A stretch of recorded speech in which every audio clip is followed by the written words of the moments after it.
भारत के aircraft carrier पर दिखी रहस्यमयी ताकत।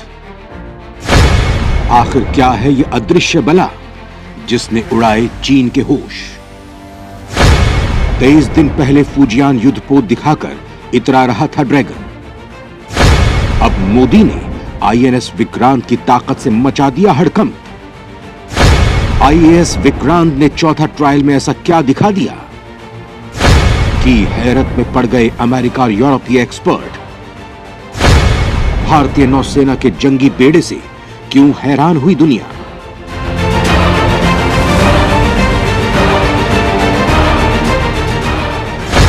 दोस्तों, समंदर का सिकंदर बनने के लिए इंडियन नेवी ने अपने बेड़े में कई विध्वंसक हथियारों को शामिल किया है।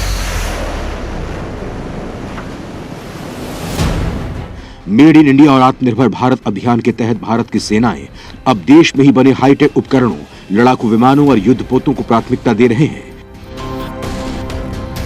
इस बीच स्वदेशी एयरक्राफ्ट कैरियर आईएनएस विक्रांत ने अपने चौथे चरण का ट्रायल पूरा कर लिया है।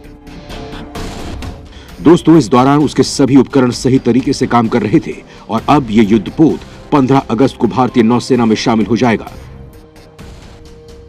मतलब दोस्तों, 17 जून को अपने सबसे ताकतवर एयरक्राफ्ट कैरियर फुजियान को दिखाकर चीन इतरा रहा था। वो खुशी मोदी ने केवल 23 दिनों में ही दूर कर दी है। और बड़ी बात यह है दोस्तों कि जब इस स्वदेशी एयरक्राफ्ट कैरियर की नई तस्वीर सामने आई तो सैन्य जगत में खलबली मच गई, क्योंकि इस एयरक्राफ्ट कैरियर के बैकग्राउंड में कुछ ऐसा अदृश्य वॉरक्राफ्ट दिखा है जिसने पूरी दुनिया का ध्यान अपनी तरफ खींच लिया। तो वहीं दोस्तों, चीन इसकी पहली ही झलक से परेशान हो उठा है, क्योंकि ये उसके हिंद का सिकंदर बनने का ख्वाब खाक करने वाला है। क्योंकि दोस्तों, भारतीय नेवी में शामिल होने से अब भारत टू फ्रंट वॉर का मुकाबला करने की ताकत में तगड़ा इजाफा कर चुका है। दोस्तों, मैं आपको इस वीडियो में बताऊंगा कि लद्दाख के बाद आखिर चीन कहां पर भारत को हिट करने जा रहा था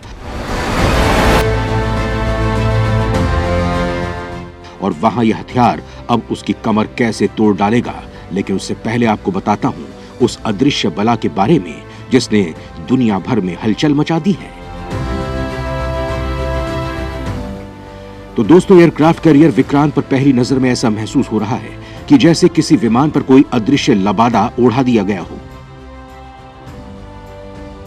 लेकिन असल में ये एक MiG-29 फाइटर जेट है जिसे आईएनएस विक्रांत पर रखा गया है। आईएनएस विक्रांत पर रखा गया भारत का ये वॉरक्राफ्ट करीब करीब अदृश्य है और बारीकी से देखने पर इसे देखा जा सकता है। इस वॉरक्राफ्ट के बारे में अब सैन्य एक्सपर्ट्स ने खुलासा किया है कि ये क्या है और आईएनएस विक्रांत पर रखे जाने का इसका मकसद क्या है। तो दोस्तों, आईएनएस विक्रांत के डेक पर असल में एक MiG-29 वॉरक्राफ्ट की रेप्लिका यानी उसकी कॉपी रखी गई है, जिसके पीछे एक बहुत बड़ा मकसद है। ये रेप्लिका काफी ज्यादा रहस्यमयी लग रही है, लेकिन नौसेना ने काफी खास मकसद से इसे आईएनएस विक्रांत के डेक पर रखा है। रक्षा विशेषज्ञों के मुताबिक MiG-29 के इस रेप्लिका को दरअसल आईएनएस विक्रांत पर काम करने वाले क्रू मेंबर्स को एक एयरक्राफ्ट के रखरखाव की ट्रेनिंग देने के लिए रखा गया है। सबसे पहले एक डिफेंस जर्नलिस्ट ने इसका फोटो शेयर किया था, जिसके बाद इस रहस्यमयी दिखने वाले MiG-29 को लेकर दिलचस्पी काफी बढ़ गई।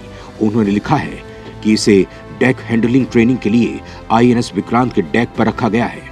दोस्तों, भारत के एक और एयरक्राफ्ट कैरियर आईएनएस विक्रमादित्य के डेक पर भी एक हेलीकॉप्टर की रेप्लिका को रखा गया था। हालांकि दोस्तों, चीन और पाकिस्तान इन तस्वीरों को खूब जूम करके देख रहे हैं, क्योंकि उनके ताबूत में आखिरी कील ठोकने के लिए भारत की यह बड़ी तैयारी है। क्योंकि पीएम मोदी की हरी झंडी के बाद अब भारत का पहला स्वदेशी एयरक्राफ्ट कैरियर आईएनएस विक्रांत स्वतंत्रता दिवस के मौके पर भारतीय नौसेना के जंगी बेड़े में शामिल हो जाएगा।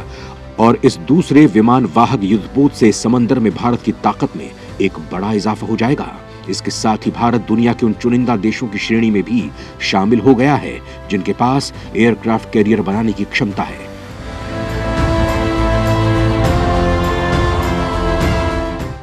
चीन दावा करता है कि 003 फुजियान विमान वाहक पोत अत्याधुनिक हथियारों और विमान प्रक्षेपण से लैस है। हालांकि चीन के जवाब में भारत के पास अब 2 एयरक्राफ्ट कैरियर हो चुके हैं, आईएनएस विक्रांत और आईएनएस विक्रमादित्य। हालांकि चीन अपने एयरक्राफ्ट कैरियर की संख्या में इजाफा कर रहा है। वो हिंद महासागर और हिंद प्रशांत क्षेत्र में दबदबा बनाने के मकसद में जुटा है।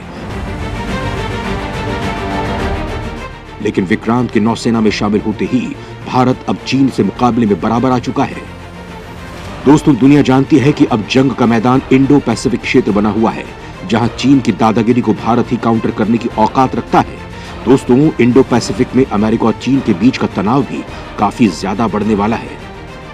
लिहाजा चीन के फुजियान जैसे विमान वाहक युद्धपोत को अमेरिकी नौसेना और जापानी नौसेना के साथ मुकाबला करना होगा, जिनके पास असीमित शक्तियां हैं। लिहाजा भारत के लिए हिंद महासागर में भूमिका और भी बढ़ जाती है, क्योंकि भारतीय नौसेना को हिंद महासागर और प्रशांत क्षेत्र में भी अपनी भूमिका निभानी होगी, और क्योंकि वो केवल कुछ समय की बात है जब चीनी वाहक कार्यबल अपने समुद्री प्रतिरोध तैनाती के हिस्से के रूप में हिंद महासागर में प्रवेश कर सकते हैं। खासतौर पर चीन का टारगेट अंडमान और निकोबार वाला द्वीप है। लिहाजा भारत भी तेजी से अपनी नौसेना शक्ति का विस्तार कर रहा है, और अब क्वाड के सदस्य देश चीन की नौसेना और उसके एयरक्राफ्ट कैरियर्स की ताकत का नजदीकी से जायजा ले रहे हैं।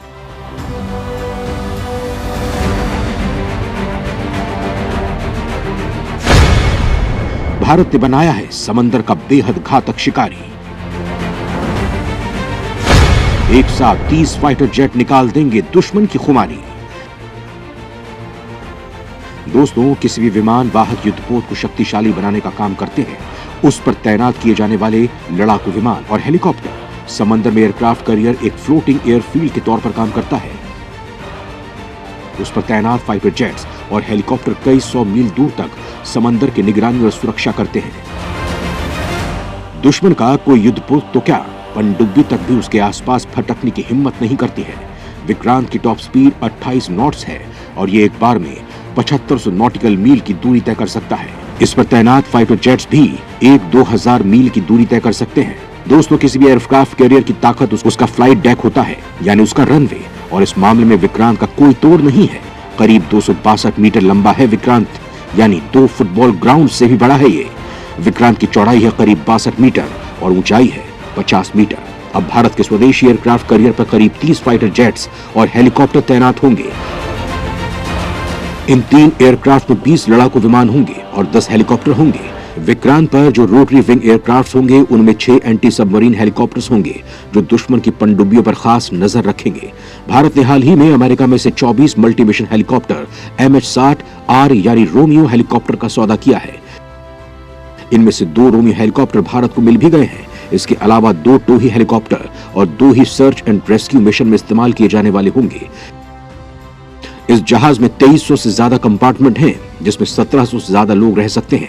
इनमें महिला अफसरों के खास तौर पर बनाए गए स्पेशलाइज्ड केबिन भी शामिल है। इंडियन नेवी के लिए बनाए गए इस जहाज की मशीनरी को ऑटोमेशन में संचालन, नेविगेशन और अपनी सुरक्षा के हितों को देखते हुए डिजाइन किया गया है। LRSAM और AK-630 सेंसर के रूप में MF स्टार और RAN-40L 3D रडार लगे हुए हैं। स्वदेशी विमान वाहक युद्धपोत में power EW electronic warfare suit भी लगाया गया है। मेक इन इंडिया और आत्मनिर्भर भारत की दिशा में ये बहुत बड़ी उपलब्धि है। दोस्तों, स्वदेशी एयरक्राफ्ट कैरियर बनाकर दुनिया के चुनिंदा देशों में शामिल हुआ भारत। नौसेना साल 2015 से ही तीसरे विमान वाहक पोत के प्रस्ताव की मंजूरी चाह रही है। केंद्र सरकार ने अगर तीसरे एयरक्राफ्ट कैरियर को हरी झंडी दे दी तो देश के दूसरे स्वदेशी विमान वाहक का निर्माण शुरू हो जाएगा। नेवी का प्रस्तावित नया विमान वाहक युद्धपोत विशाल 65,000 टन का होगा, जो सबसे बड़ा होगा, जो मौजूदा विक्रांत से 20,000 टन ज्यादा होगा। दोस्तों, हिंद महासागर में चीन की सैन्य मौजूदगी और बढ़ाने के बीच भारत के देश की रणनीतिक हितों के लिए यह बहुत महत्वपूर्ण होगा।